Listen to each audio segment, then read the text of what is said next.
All right, and question number 2 today is going to not be necessarily a verbatim question, although as I scraped our vault, what I found was a lot of stuff, a lot of questions that we're seeking an answer, but I don't think we're asking the right question. It's so powerful. Questions are so powerful, and asking the right question, you'll get the right answer.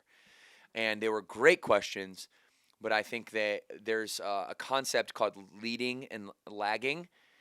And a lead idea is something or some type of strategy that you need to implement prior to looking at the outcome, the lagging indicator, and saying, okay, that's success. For example, let's just use body fat percentage.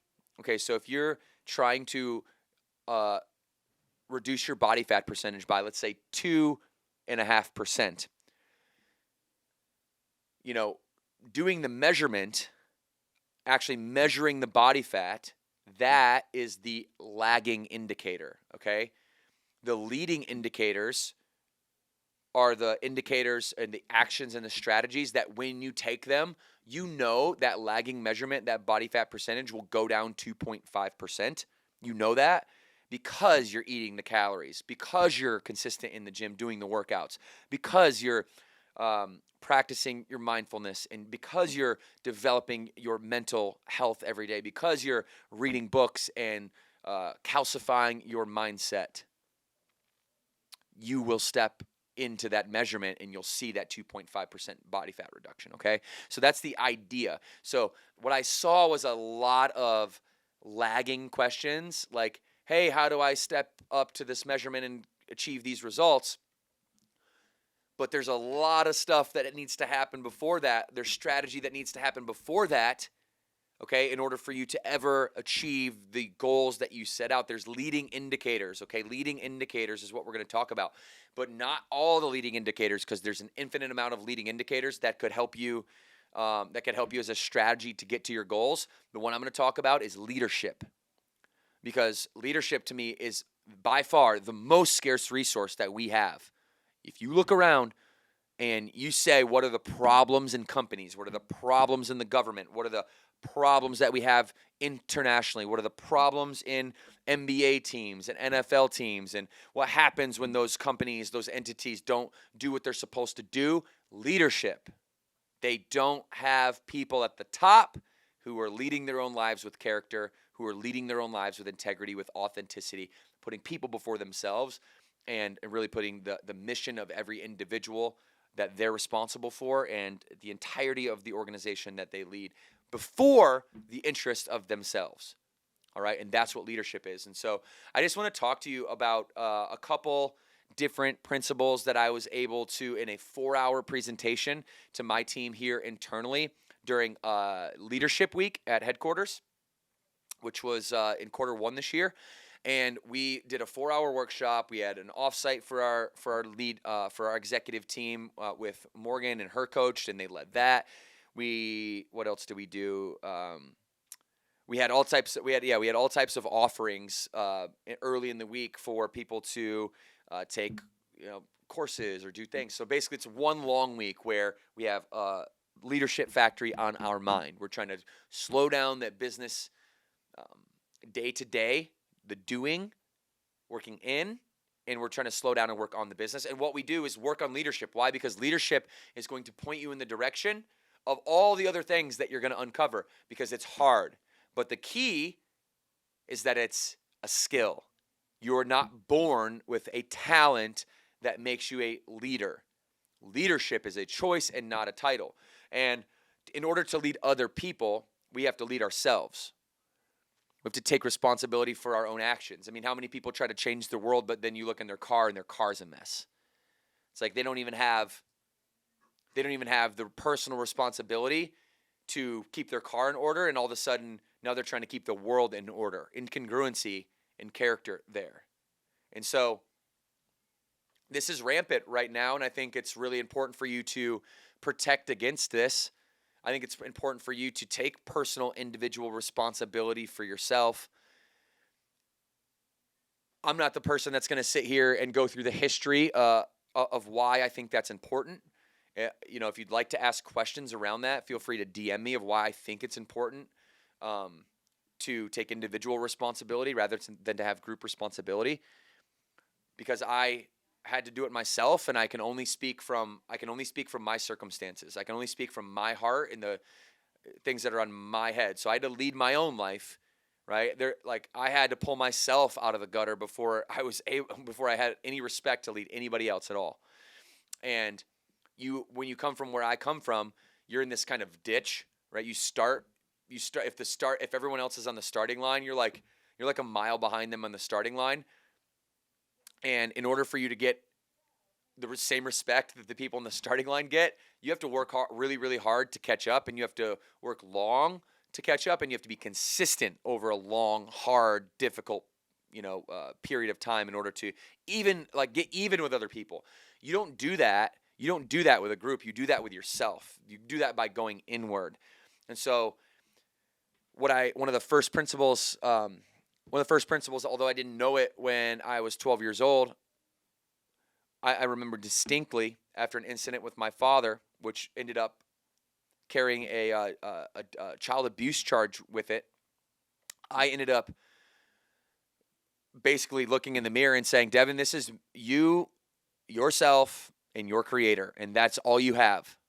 So you better lead your own life, because if you want to have a good one and you don't want to be like the example that you see from the men in your life now. All my uncles were in jail at one point or another. My father in and out of jail and prison. Multiple wives. No relational integrity. I mean, you name it. It's like I grew up in a very toxic male environment. And if I was a byproduct of that environment and the way the group thought at that time, my influence, I would have been influenced to think that was the way to live. But because I was thinking individually, even at a young age, it was like, hey, oh, wow, that's not right. Red flag. Maybe if you want to be somebody that has respect on their name in this world, maybe you need to go earn it. No one's going to do it for you. Okay? And so this is where the growth mindset really starts. Okay? The growth mindset is taking personal responsibility for yourself, believing that you have everything that you need to have in your control. It starts with the approach, the attitude, how you step up and look every day in the face, and how you tackle the day, and how hard you work on the way there with no limitations for you that are imposed by anybody else, but especially yourself. Okay, that's the growth mindset. The fixed mindset is, I'm going to listen to the people around me in my environment.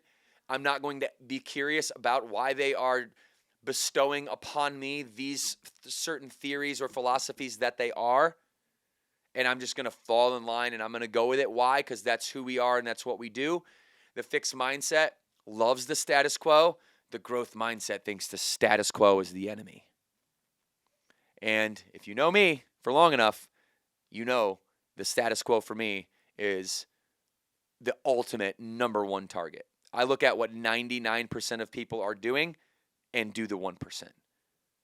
That's growth mindset, okay, versus fixed mindset. And so where are you at? Take a quick audit of yourself right now. Are you thinking in the future? Are you thinking in the past?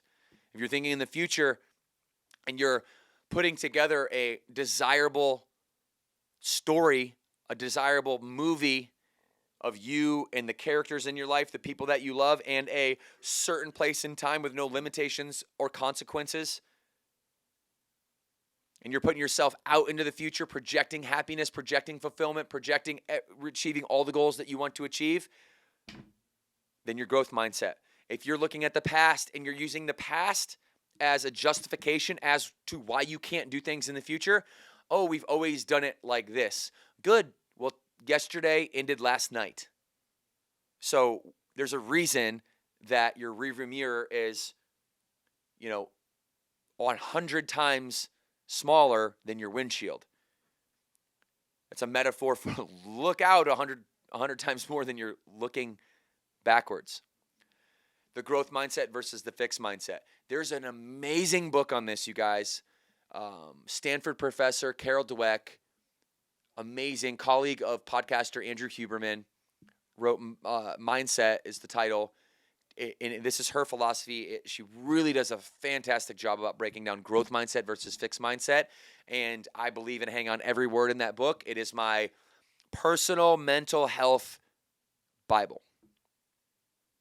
So I wanted to point you toward that. And I wanted you also to say, hey, am I thinking in the past and justifying reasons why I can't do things in the future? Or am I not putting limitations on myself in the future and getting people excited and getting myself excited about who we are, who we can become, and the possibilities that lie ahead? I have never met a hyper-successful pessimist because they always have a justification for why you can't do things. I said hyper-successful, right? Hyper-successful. You can still create success and label yourself a pessimist. I'm not saying that, but I'm saying you are capping yourself in terms of how much you can grow if you have a pessimistic attitude. And the more you fall down the line toward extreme pessimism, the more panic will set in, the more you just follow the herd, the more you don't question or be curious about the things that are being told to you and leading our life.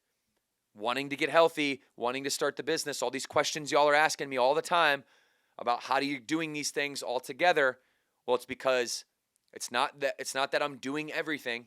Okay, don't mistake that. I don't want you to sit back and think because Devan and Morgan have grown a business faster than most people can dream of in 10 years that they must be magic or they must be special or they must have superpower or they must have access to anything. Like, we have resourcefulness.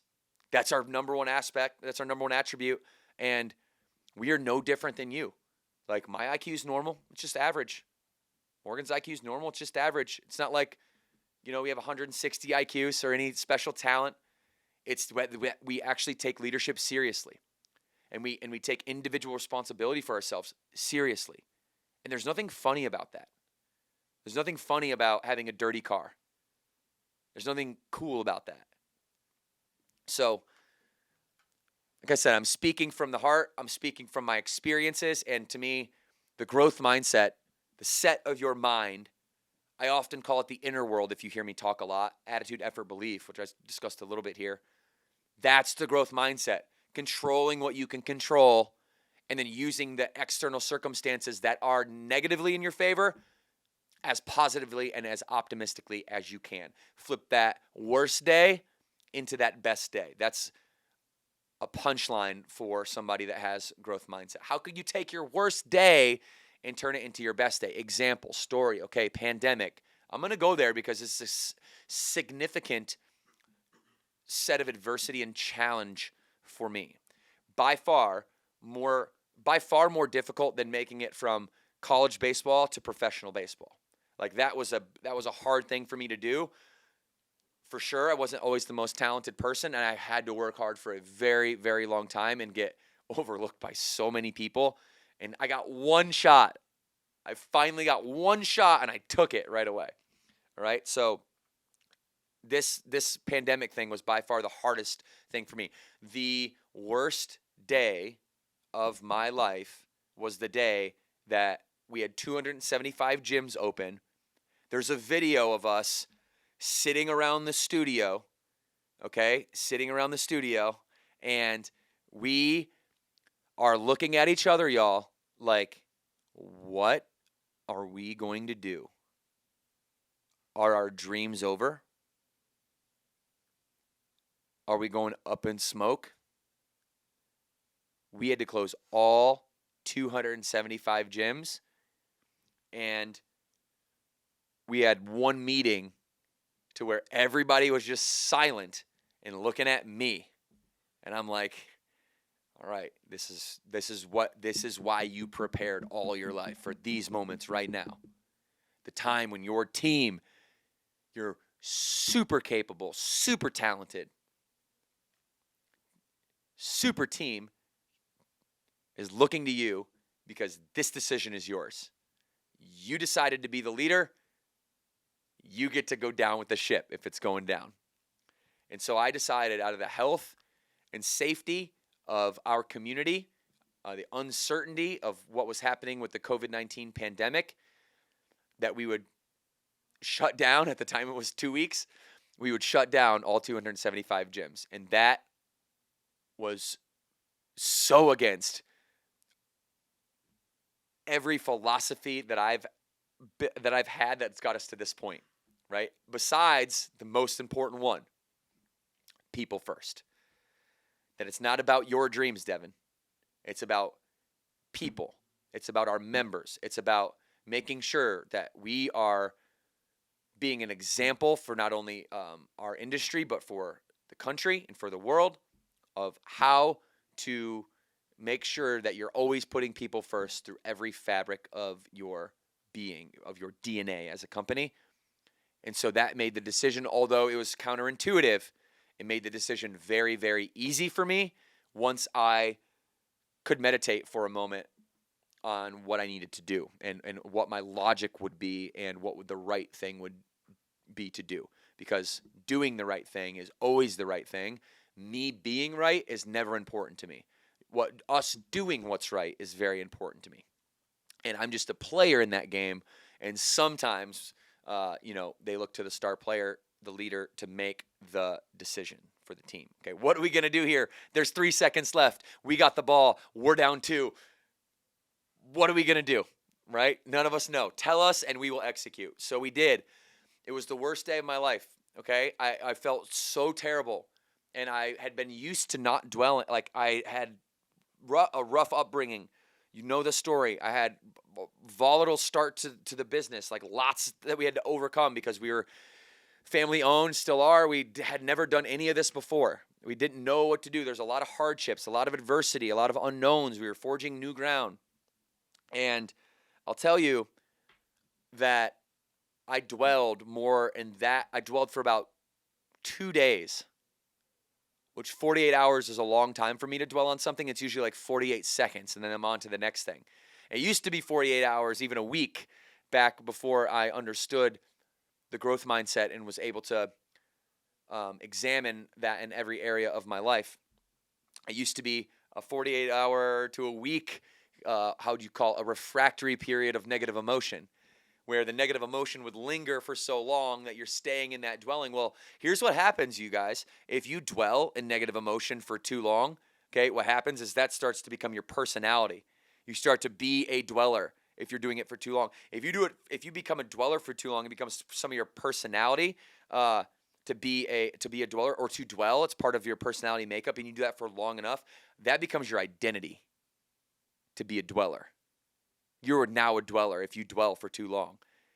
And so knowing this, there's this thing called the refractory period of negative emotion. I always tried to shorten the frame of which I got over something. And the way that I would do that is I would just kind of just close my eyes and I would visualize just like a negative thought being like this really funny, happy kind of maybe like a clown or like circus figure. And they're just riding on a bike and they're juggling stuff and they're doing circus acts. And they're really this negative emotion that's in this disguise, if you will, or it's trying to make me think that it's more serious than it actually is. And so I try to close my eyes and just watch these negative dwelling thoughts go by as if they are just passing me by or passing through me, because I never asked for them in the first place. They came from the lexicon. They came from the field. They came from what Carl Jung would call the collective unconscious that is stored in our nervous system from millions of years of evolution to get human beings where they are at this point. We take on the burden of all of that evolution inside of our DNA, inside of our central nervous system. And for me, understanding this was very important, because then I knew that these thoughts were actually not my thoughts. These thoughts were imposing themselves onto me, and I had to have this type of mechanism or this type of barrier that kept those negative thoughts in, kept them out of my positive party. You got me?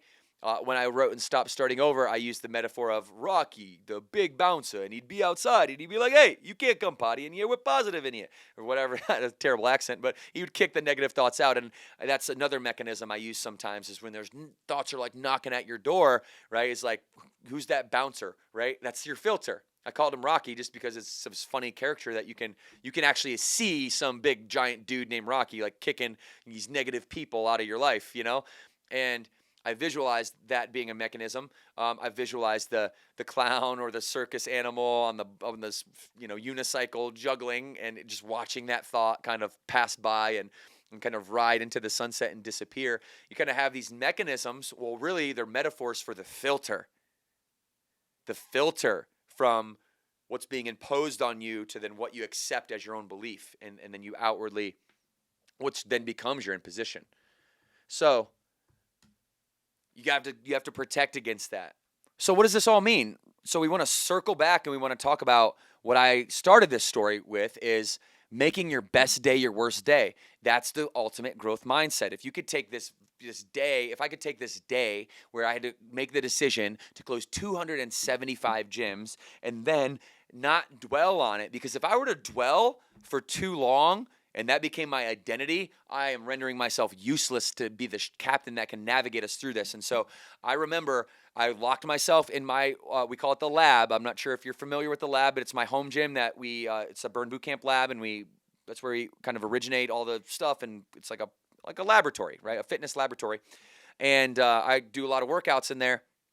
And I locked myself in there one day. I blasted all of my like feel good music as high as I could, and I just got the real good energy in there. And this was like 2 days after. So this was like a 2-day refractory period, which was out of character for me at the time. It was, like I said, it was more like 48 minutes at this point. And I remember just lifting as hard as I could possibly lift. I was doing arms to the point where I was like having to scream because the pain, like it was probably one of the hardest workouts I've done individually by myself. By the end of that 45-minute hour workout, the refractory period of that dwelling emotion, that negative emotion, was gone. I had decided in that moment, because I don't know where it came from again, the unified field sent me something.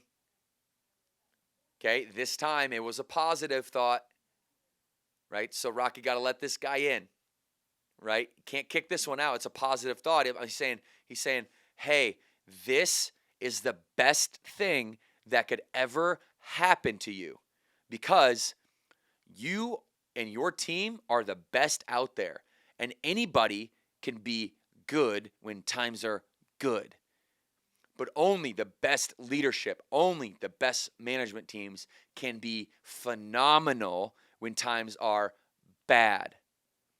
And I knew that this moment for me was the great separator to show the world, to show the industry that what we're doing here at Burn Boot Camp, we got that juice. We have that sauce. We have the leadership team. We have the support teams. We have the franchise partners, our teams on the ground at each one of our individual gyms, our Child Watch employees, our operations managers, our Burn ambassadors, our member experience managers, our any other position at the ground level, and our trainers, right? And we knew we had the squad, we had the team, and that this is exactly what we needed in order to have the great cleansing of our industry, which was saturated. Everybody and their brother was starting a fitness company, and we knew that we were going to have to navigate some very, very tough waters, but we knew that the tough waters are what make great sailors. And so as the captain of the ship, I had made a decision that we were going to have a theme. Instead of saying, hey guys, let's hang on one time, day by day. I don't know what's going to happen. I'm not sure. Maybe let's kind of try to hope to pull through it. Let's take it day by day. Screw that.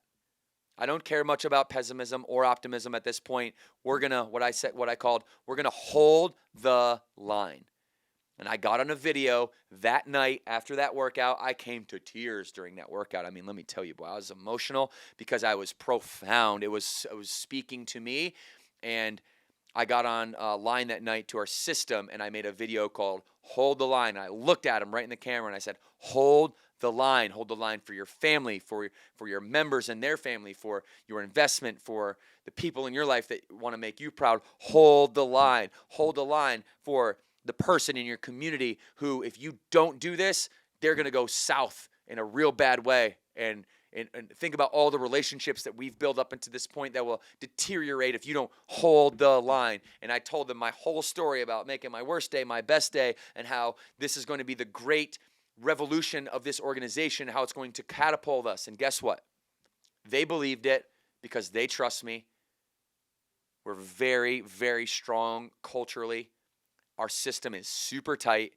They all followed, which I'm so grateful for, because I wasn't dwelling. I was convicted, and I became their language. I became their mouthpiece. I became their metaphor in the moment for them, because not everybody has had to go through the things that I went through as a child, and the amount of pain that I've had to experience up until this point in my life to be ready and prepared for moments like that. I'm not saying that my system isn't completely strong-willed and growth-oriented and completely strong, but I'll tell you right now, they look to me as their leader because they know I can handle anything. And I'm going to take us through even the hardest stuff that they're not able to handle. And I can't do it alone. We all have to do it together. That was the hold the line message. And so what I want to tell you is that leading your own life is the prerequisite to leading other people's lives. Making your worst day the best day is how you become a leader. Your worst day, right? I talked about my worst day was when I had to close 275 gyms, and how I had to lead myself inside of the lab during that workout. How I had to actually ask the right questions to get the right answers. How I had to make the decision to have a growth mindset versus a fixed mindset. And the only way that was able to influence, inspire, and motivate and impose those thoughts and theories on the system with the hold the line message was because I believed it, and it was in me, and they felt it. And as soon as they heard it, they were like, yup, 10-4, we got it. They gave that same message out to their membership and their family. And what happened because of that? Our company leapfrogged 20, 30, if not more, of our competitors. And we now are in the top 8 in all major categories, scattered throughout the top 8, all major categories in boutique fitness franchising, right? Our sector of the world. And now we're the only family-owned company that sits in that esteemed group, which I'm super proud of ourselves, but also those other companies that are in that group as well, because they make us better, and I know that we make them better. We're coming for the number 1 spot. Don't you worry. We're coming for it, and we will take it. We will earn it. And when we do, we're going to impose some of these theories on the world through our actions, right? And through the words that we say. And so I hope that you took this as a leadership lesson today, that you lead your own life before you can lead others' lives, and that you take an audit of your mindset, your growth mindset versus your fixed mindset, and you come up with a mechanism for yourself to protect you from the negative thoughts that are imposed on you, and to allow and to recognize the positive thoughts, the thoughts of contribution, of optimism that are going to help you propel your life forward. And whether it's a clown on a bicycle riding away into the sunset, or Rocky the Bouncer, who's going to protect everything you got, find a mechanism, find a filter, because your thoughts are your choice. Your choice determines your experience. Your experience determines your behaviors. Your behaviors are going to then reinforce some thoughts. And it's just a cycle that continues over and over and over as you think, do, feel, recap, do again. It's just the cycle of life. So hopefully you took a lot from this. Thanks for being here, you guys. Make sure you flex on the subscribe button. We have 107 Apple reviews right now. We have 107 Apple reviews, and I think that's too little. I think we should have, based on the amount of y'all telling me you're listening to this when I'm out in the field, I think we should have about 1,000 by now. So do me a favor right now. If you loved this episode or any other episode, stop real quick, go to Apple, type a little review, post it up. Let us know what you think. Your support, your feedback is our oxygen. Thank you very much for being here. 2 claps on 2. 1, 2.